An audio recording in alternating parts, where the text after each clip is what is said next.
The rain battered the windshield as Lila drove through the familiar streets of Willow Creek, her heart a tangled knot of grief and hope. She hadn't been back in 3 years, not since she left Clara, her first love, and the life they dreamed of together. Now, with her life in Seattle shattered by another failed relationship, home was the only place left to go. The old Victorian house loomed ahead, its faded blue paint peeling under the weight of time. Lila parked, her hands trembling as she gripped the steering wheel.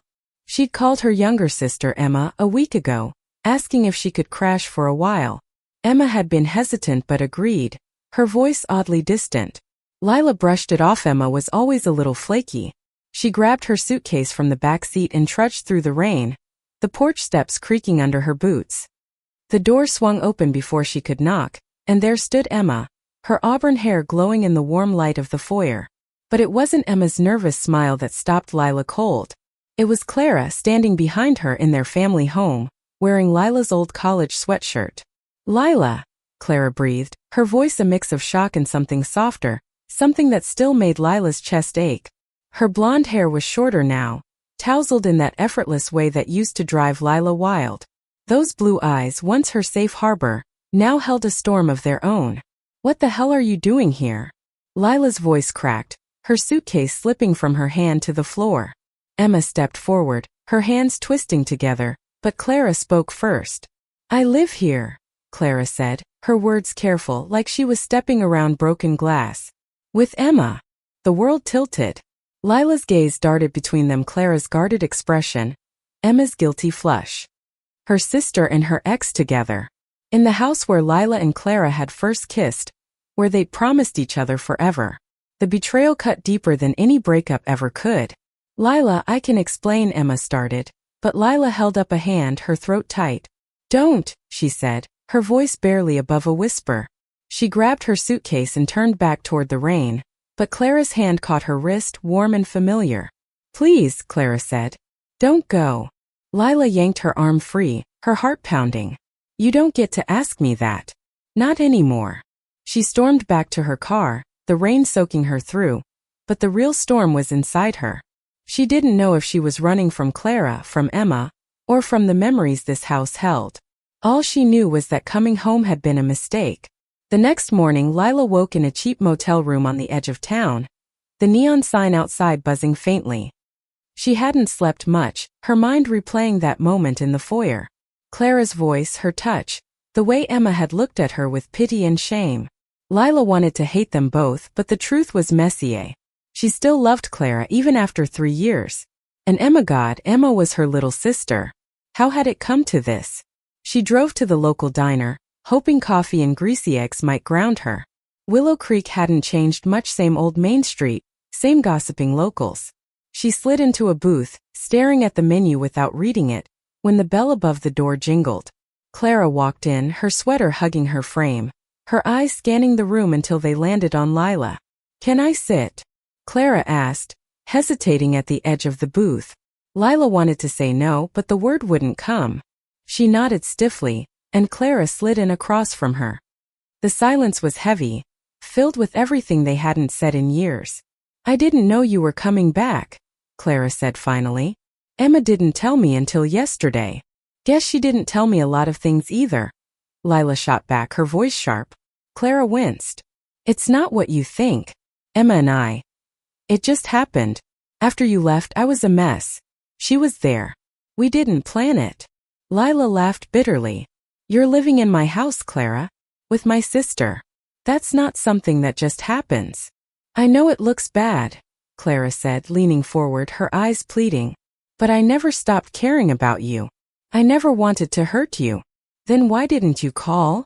Lila's voice broke, betraying the hurt she'd buried for years. "When I left, you let me go. No fight, no nothing. And now you're with her." Clara's hands clenched on the table. "You left, Lila. You chose Seattle, your career, your new life. I waited for you to come back, but you didn't." Emma. She was the only one who understood. Lila's chest tightened. She wanted to argue, to scream that Clara was wrong, but part of her knew the truth. She'd run from Willow Creek, from Clara, from the weight of their small-town life. And now, seeing Clara here, so close yet so far, she felt the pull of everything she'd lost. The waitress interrupted, setting down Lila's coffee. Clara stood, her eyes lingering on Lila's face. "I'm sorry," she said softly, "but I'm glad you're here. Even if it's messy." Lila didn't respond, just watched Clara leave, the bell jingling behind her. She sipped her coffee, the bitterness matching her mood. She couldn't stay in that motel forever, but going back to the house meant facing them both. And she wasn't sure she was ready for that. By noon, Lila found herself back at the house, driven by a stubborn need to reclaim something: her space, her memories, maybe even herself.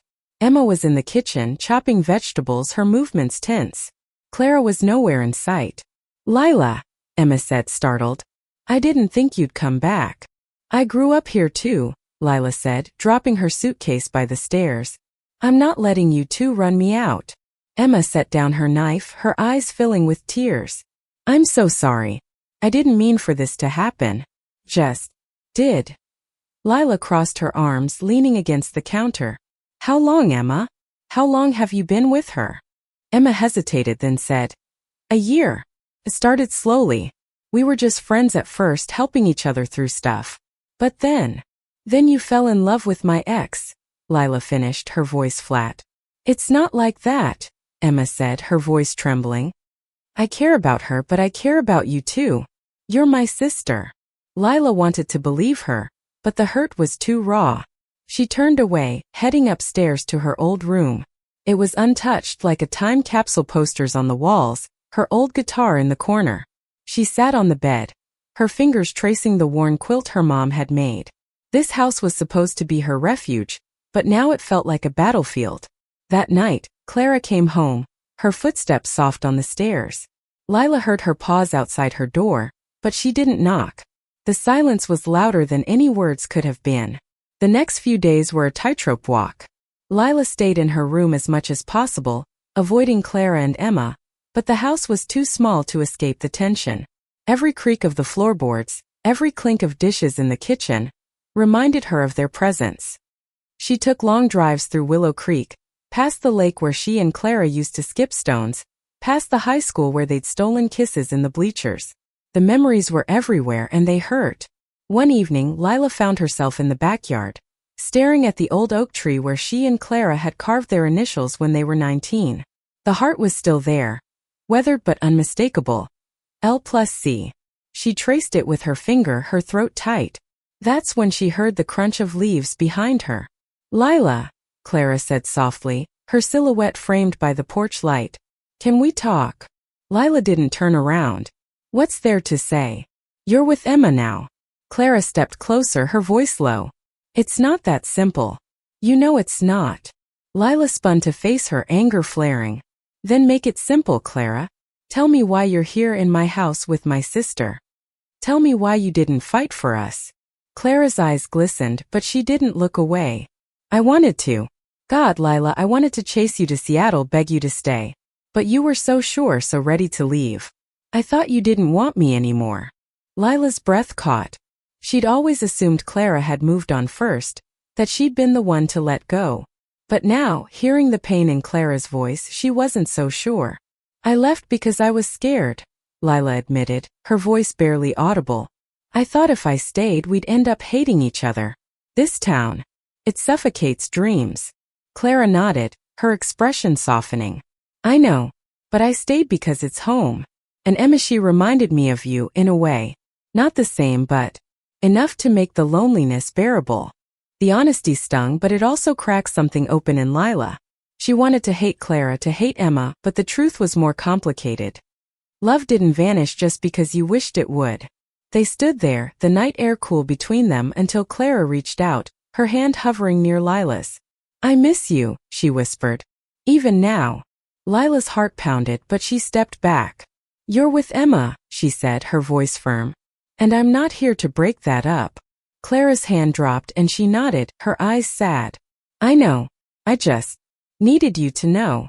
The next morning, Lila found Emma in the living room, sorting through old photo albums.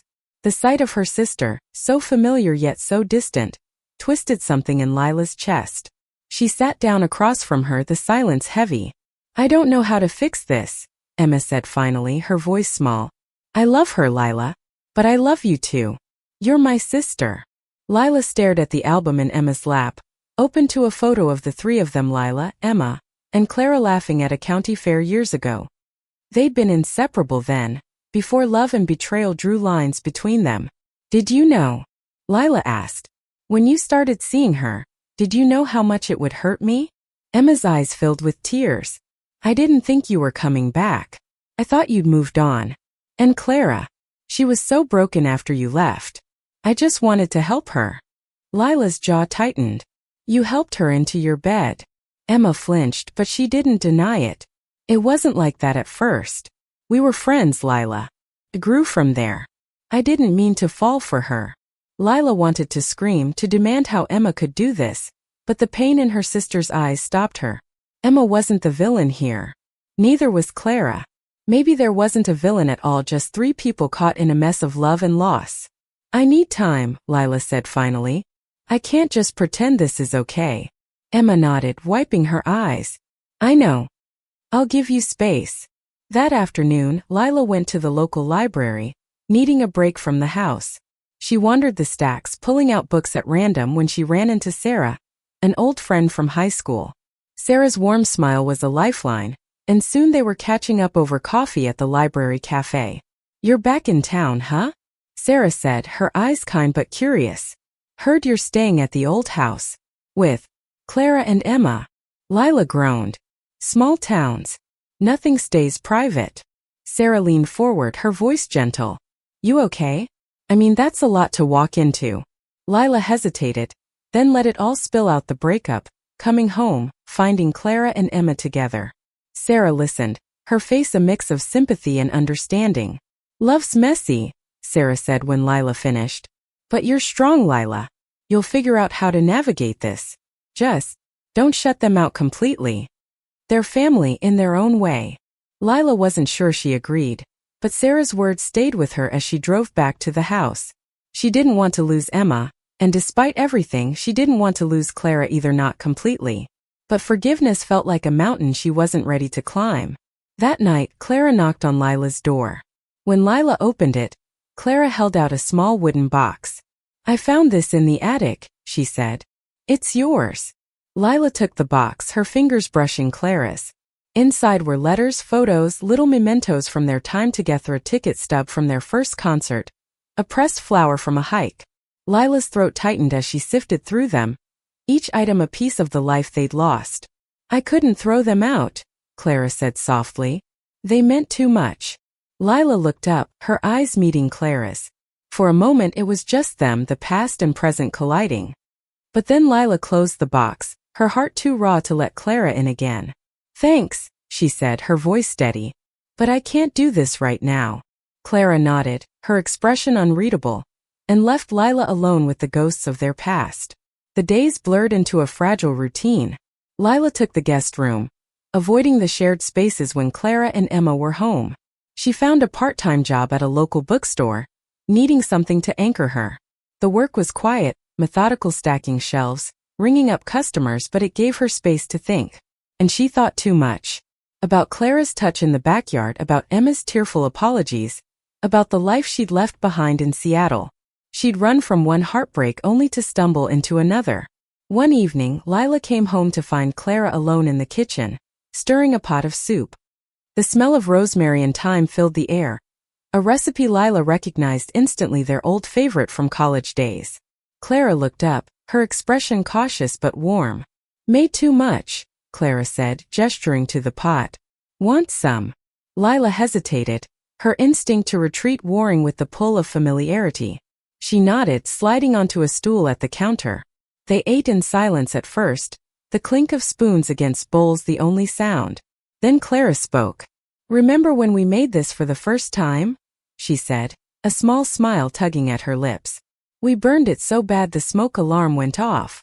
Lila couldn't help but laugh, the memory breaking through her defenses. Yeah, and you tried to blame me for leaving the stove on too high. It was your fault, Clara teased, her eyes sparkling.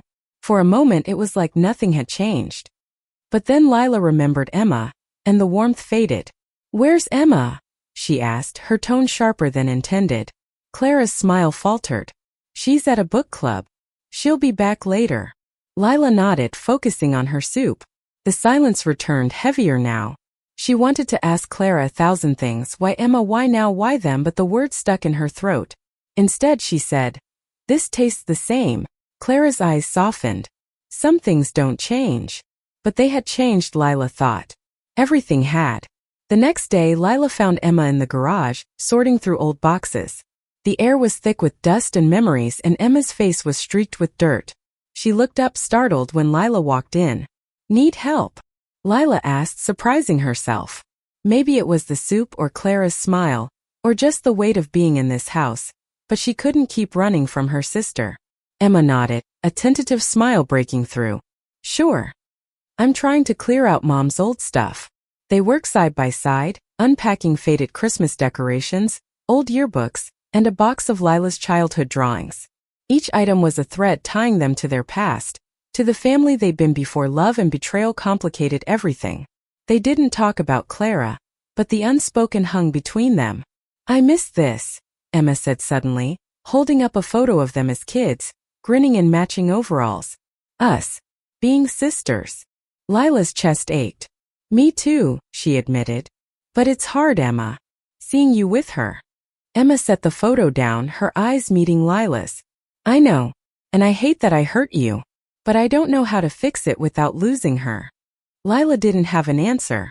She wanted to tell Emma to choose her, to put family first, but she knew love wasn't that simple. She'd learned that the hard way. They worked until dusk, the garage a little less cluttered, their bond a little less frayed. As they headed inside, Emma touched Lila's arm. "I'm glad you're here," she said. "Even if it's messy." Lila nodded, her throat tight. "Me too." That night, a storm rolled in, the kind that rattled windows and made the old house groan. Lila couldn't sleep, her mind too loud with memories and questions. She went downstairs for water and found Clara on the couch, a blanket draped over her, reading by lamplight. "Couldn't sleep either?" Clara asked, closing her book. Lila shook her head, sitting on the opposite end of the couch. The storm outside mirrored the one inside her. "This house," she said. "It's like it's haunted by us." Clara's laugh was soft, bittersweet. "Yeah, I see you everywhere here. The porch swing, the kitchen, that stupid tree in the backyard." Lila's heart skipped. "You still think about that?" "All the time," Clara said, her voice barely above a whisper. She looked at Lila, her eyes searching. "I never stopped loving you, Lila. Even when I tried." The words hit like a punch, stealing Lila's breath. She wanted to reach out, to close the distance between them, but Emma's face flashed in her mind. "You can't say that," Lila said, her voice shaking. "Not when you're with her." Clara's eyes filled with tears. "I know. But it's the truth." Lila stood, her hands trembling. "I need to go," she said, and fled upstairs before Clara could stop her. She locked her door, her heart racing, and pressed her back against it, trying to shut out the pull of Clara's words. But they lingered like the storm outside, refusing to let her go. The storm didn't let up for days, mirroring the chaos in Lila's heart. She threw herself into her bookstore job, finding solace in the quiet rhythm of sorting books and helping customers. But every evening she returned to the house, where Clara and Emma's presence was a constant ache. She caught glimpses of them together, Clara's hand brushing Emma's as they cooked, Emma's laugh at something Clara said, and each moment was a reminder of what she'd lost. One afternoon, Lila was shelving books when Sarah stopped by the store. "You look like you're carrying the world," Sarah said, leaning against a display. "Still fighting with your heart?" Lila sighed, setting down a stack of novels. "It's not just my heart. It's Emma, Clara, this whole mess. I don't know how to be here without falling apart." Sarah nodded, her eyes kind. "Maybe you don't have to figure it all out at once. Just start with one thing. Talk to Emma. Really talk." Lila knew Sarah was right, but the idea of facing Emma, of digging into the wound, made her stomach twist. Still, when she got home that evening and found Emma alone in the living room, she took a deep breath and sat down.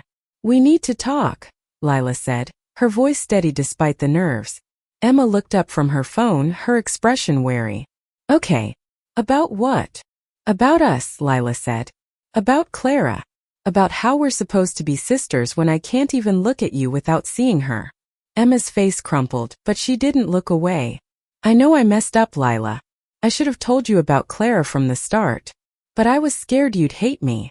I don't hate you, Lila said, the words surprising her. I'm hurt. I'm angry. But I don't hate you. Emma's eyes filled with tears. I love her, Lila. But I love you too. I don't know how to balance that. Lila leaned back, staring at the ceiling. I don't either. But I can't keep running from this. We need to figure out how to be in this house together. Emma nodded, wiping her eyes. I want that. I want us to be okay. It wasn't a fix, but it was a start. They talked for hours about their childhood, their parents, the ways they drifted apart. It didn't erase the pain, but it made it feel less like a wall between them. The next day, Lila found Clara in the backyard, tending to a small garden she'd started. The sight of her, kneeling in the dirt, her hands gentle with the plants, stirred something in Lila's chest. She walked over, her boots crunching on the grass. You always had a green thumb, Lila said, breaking the silence. Clara looked up, shielding her eyes from the sun. And you always teased me for it. Lila smiled despite herself. Still think it's cute.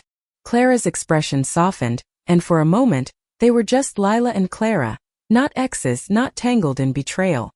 But the moment passed and Clara stood, brushing dirt from her hands. I'm trying to give you space, Clara said. But it's hard. Being around you again. It brings everything back. Lila's heart raced. Clara, don't. You're with Emma.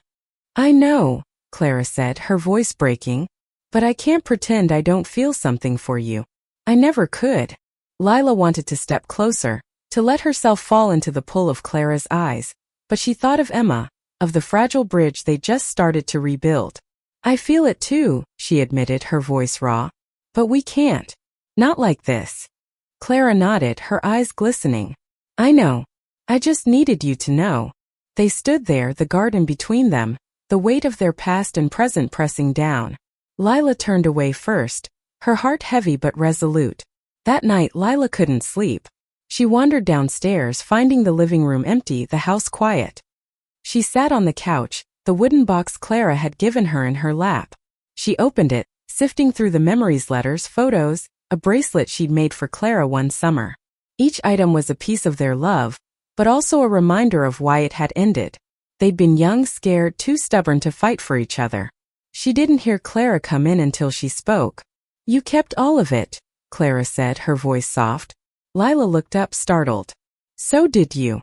Clara sat beside her, close enough that Lila could feel her warmth. I thought about you every day, Clara said. Even when I was with Emma.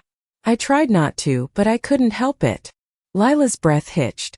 She wanted to lean into Clara to forget everything else, but she couldn't. Not yet. We can't keep doing this, she said. It's not fair to Emma. Clara nodded, her eyes sad but understanding. I know. I'll try harder. For her. For you. Lila closed the box, her fingers lingering on the lid. I need time, Clara. To figure out who I am here without you. Clara's smile was small, pained. Take all the time you need. Weeks passed, and the house settled into an uneasy peace. Lila and Emma grew closer, their conversations deeper, their laughter more genuine. They cooked together, watched old movies, slowly rebuilding what they'd lost. But Clara was the shadow between them, her presence a constant reminder of the love and pain they all carried. One evening, Lila found a letter slipped under her door. It was from Clara, her handwriting as familiar as ever. Lila's hand shook as she opened it. Lila, it read. I've been trying to find the right words for weeks. I love Emma, but I've never stopped loving you. It's not fair to any of us, so I'm leaving. I'm moving to Portland, giving you and Emma the space to heal. I'll always carry you with me. Be happy. Clara. Lila's heart sank. She ran downstairs, finding Clara packing a bag in the living room. Emma was there, her eyes red, her arms crossed. You're leaving? Lila asked, her voice breaking. Clara looked up, her face pale. It's the only way. I can't keep hurting you both. Emma stepped forward, her voice trembling. You don't have to go, Clara. We can figure this out. But Clara shook her head. I love you, Emma. But I'm tearing you two apart. I can't live with that. Lila's chest ached, torn between wanting Clara to stay and knowing she was right. "Where will you go?" she asked. "Portland," Clara said. "I've got a friend there, a job lined up. I'll be okay." Lila wanted to argue, to beg Clara to stay, but she saw the resolve in her eyes. Clara was doing this for them, for Emma, for her. It was the most selfless thing she could do. Emma sobbed, pulling Clara into a hug. Lila watched, her heart breaking for all of them. When Emma stepped back, Clara turned to Lila, her eyes searching. "Take care of her," Clara said softly. "And yourself." Lila nodded, tears spilling over. "You too." Clara picked up her bag and walked out into the night, the door closing softly behind her. Emma collapsed onto the couch, and Lila sat beside her, their hands finding each other in the dark. Months later, spring bloomed in Willow Creek, the air sweet with new beginnings. Lila and Emma had grown closer than ever, their bond forged through pain and forgiveness. They'd turned the house into a home again, filled with laughter and shared meals. Lila still thought of Clara, her heart aching at the memories, but the pain had softened. She'd started painting again, her canvases filled with vibrant colors, a way to process everything she'd been through. Emma had joined a local theater group, her confidence growing with each performance. One day, a postcard arrived from Portland. It was from Clara, a simple note. "I'm happy. I hope you are too." Lila smiled, tucking it into the wooden box with the rest of their memories. She and Emma sat on the porch that evening, watching the sunset. "Do you think we'll ever be okay?" Emma asked, her voice soft. Lila squeezed her hand. "We already are." They'd lost Clara, but they'd found each other. And in that small town under that wide sky, they'd learned that love, messy, painful, beautiful, could heal even the deepest wounds. It wasn't the ending Lila had expected, but it was the one they needed. A new chapter written together. Thank you for listening. Like and subscribe to get notifications about next videos.